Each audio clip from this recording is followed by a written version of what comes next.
What if I told you there was much more out there than just the planets and space, and that there are actual dimensions formed and governed by spiritual and elemental principles?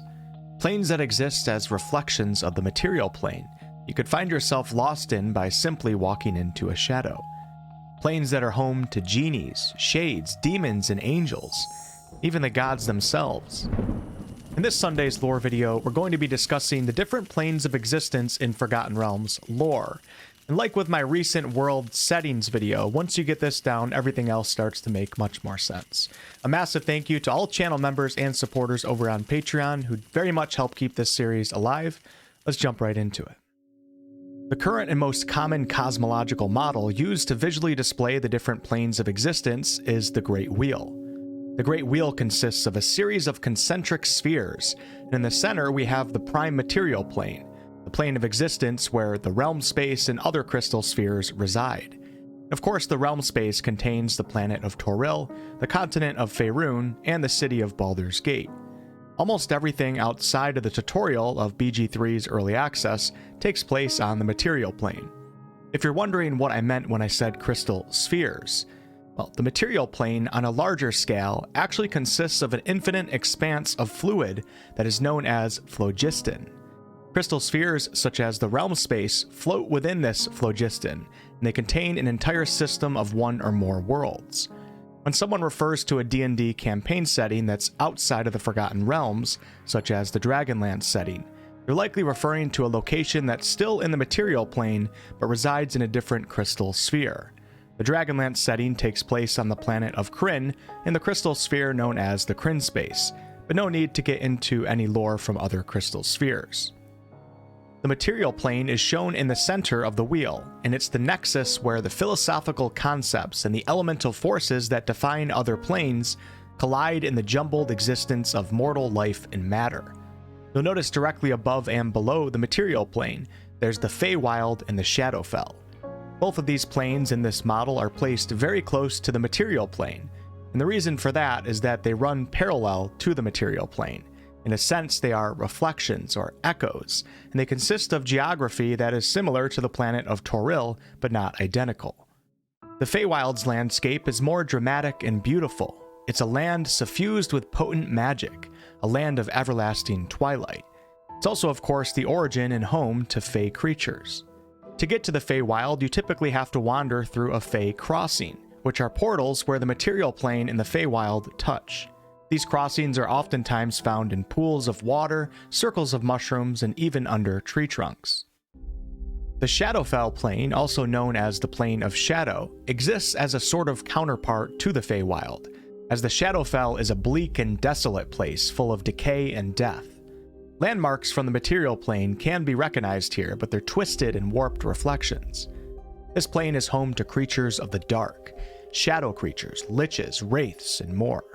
We actually get to see the Shadowfell plane in the Baldur's Gate 3 opening cinematic, as the Nautiloid ship that our character and many of the companions are being held prisoner on briefly teleports to the Shadowfell in an attempt to escape the pursuing Githyanki Red Dragon riders. It's also very important to note that Shar, the goddess of darkness, who is referenced quite a lot in early access, is the creator of this dark plane. There's a lot that I could get into, but I won't for spoiler reasons, but I'd say this is definitely one of the more likely planes of existence that we may find ourselves on at some point in BG3. To get to the Shadowfell, one could wander through a shadow crossing, and much like Fey crossings, these are locations where the veil between the material plane and the Shadowfell are so close that creatures can walk from one plane to the other. Shadow crossings are oftentimes found in gloomy places, such as a blot of shadow in a crypt or even in an open grave. The circle in this model that goes around the material plane, the Feywild, and the Shadowfell represents the Ethereal Plane. This is a transitive plane of existence that connects the material plane to the inner elemental planes of air, water, fire, and earth. Even though it's represented in a way that makes it look like it's a distance away from the material plane, it actually coexists with the material plane. This plane is home to ghosts and other ethereal creatures, and travelers in their possessions who use this plane will be converted into their ethereal equivalents. When in the ethereal plane, one can see into the material plane, but it doesn't work the other way around. And to access this ghostly plane, one may use spells such as Blink, Etherealness, and Phase Door. Interesting Baldur's Gate 3 fact. When you see a phase spider teleporting around, they're doing this using the Ethereal Plane, as they're essentially phasing in and out of it to change their positioning. So a quick recap before we push further outwards onto the wheel. The material plane is the plane of existence where the realm space is and the planet of Toril. And if you wanted to relate this to IRL, just think of the plane that we all live our everyday lives on. Now, the Feywild and the Shadowfell are parallel planes that do touch the material plane in different spots, which are called crossings, with the Feywild being that magical fairy-like land and the Shadowfell being a dark place, dark desolate place full of shadows, death, and decay. Now the ethereal plane coexists with the material plane, and if you wanted to relate this to IRL, if you believe in ghosts, this would be the plane where ghosts reside, and they can see us, but we can't see them. The ethereal plane is also a transitive plane that you could theoretically use it to travel from the material plane into the inner elemental planes. Or actually, it's probably more commonly used by people on the material plane to travel to different spots on the material plane. So you'd go into the ethereal plane, travel somewhere, and then come up somewhere else on the material plane. Now let's briefly talk about the inner elemental planes of existence. The inner planes, also referred to as the elemental planes, and we have air, fire, water, and earth, are the sources of the fundamental building blocks of matter and energy for the entire multiverse. These planes of existence contain some of the most hostile environments that you'll ever hear of, but the regions on these planes that are, in a cosmic sense, closer to the material plane tend to be much less hostile, and are even inhabited by some creatures that you may also find on the material plane. The Aarakocra race are native to the elemental plane of air, a plane that falls forever as it's an endless sky. On the elemental plane of fire, a place of magma and flames, you can find the city of Brass, which is home to the Afridi, which are a race of unpredictable fiery genies. The elemental plane of water is an endless ocean home to various aquatic creatures. And the infinite expanse of solid matter is the plane of earth, home to creatures such as earth elementals and other mysterious creatures that have a taste for metal. Now this thick ring that encircles in the elemental planes of air, fire, earth, and water is called the elemental chaos, and this is a place where the elements dissolve into a single mix of colliding energies. It's an ever-changing landscape of chaos. Now those of you that have made it this far into the video, you're becoming true scholars of the realm. Leave a comment down below, as I do appreciate you. And we finally have made it to the outer planes, and these planes of existence are very important as they're not only home to many important places and creatures, but they also contain the realms of many of the gods themselves.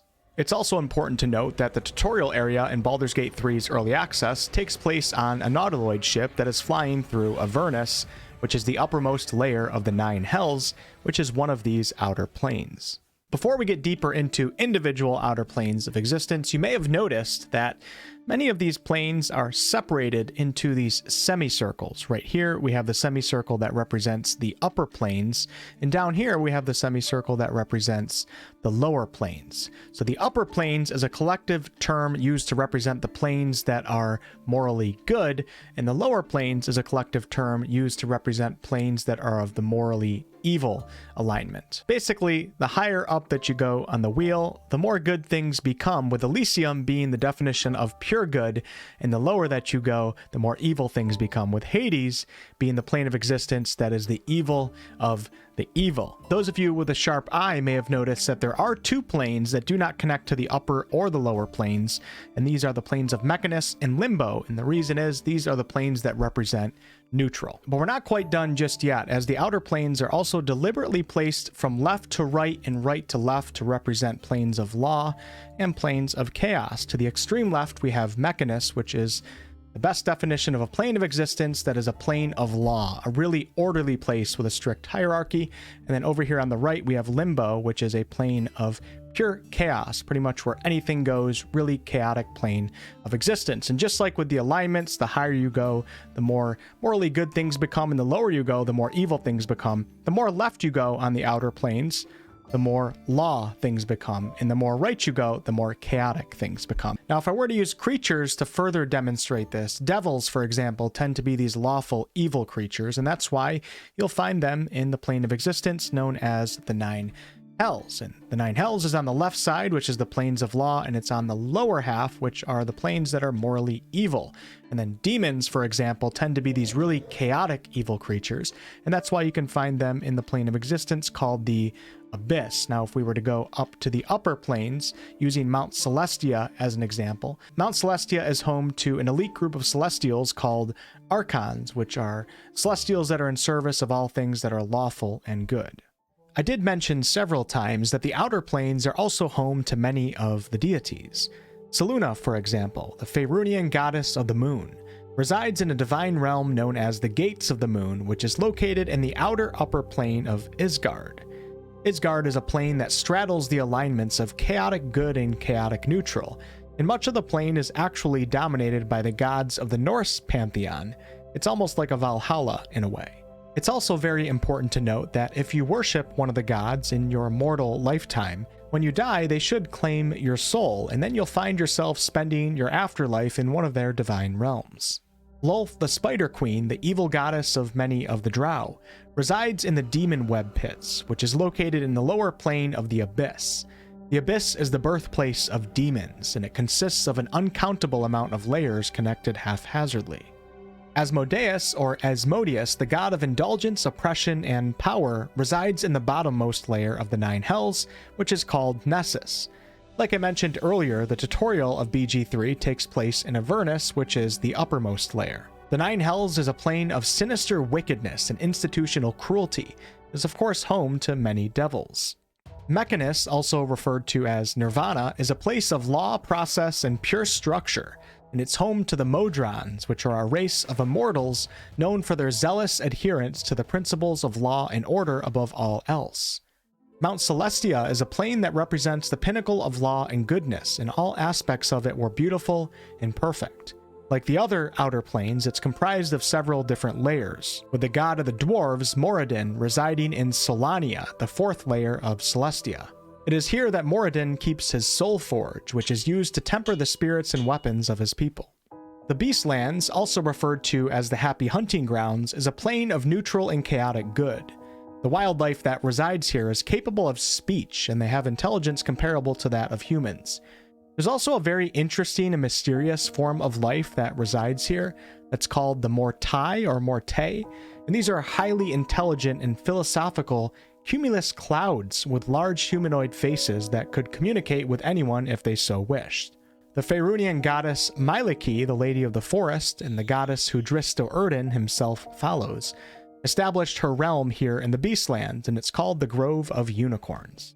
Now, there's several other outer planes that I didn't go into detail on, such as Arborea, Arcadia, Pandemonium, and so on, but I think at this point you get the gist of how this works and what these planes are like. And for the last segment of this video, we are going to talk about the Astral Plane, which basically encircles the entirety of the Great Wheel.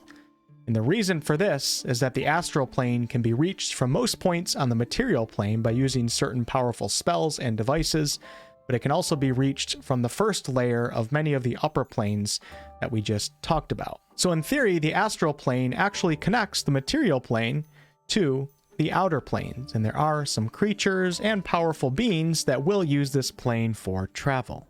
The Astral Plane mostly consists of a bright grayish void with chunks of matter floating around, and time on this plane barely exists. It's even arguable as to whether or not this should even be considered a plane, as it's nothing, it's everything, it's nowhere, it's everywhere. The effects of time on the Astral Plane are slowed to almost a stop, hence why the Githyanki race, which are native to the Astral, have to build their hatcheries and youth training grounds in planes such as the material plane. This of course allows their young to actually mature before they return to their true home. There's many mysteries behind the Astral Plane, and you'll certainly hear it referenced in Baldur's Gate 3. And that concludes this Sunday's lore video. If you missed any of the previous ones, I will leave links below in the video description. Once again, thank you to channel members and patrons, and I'll see you guys next Sunday.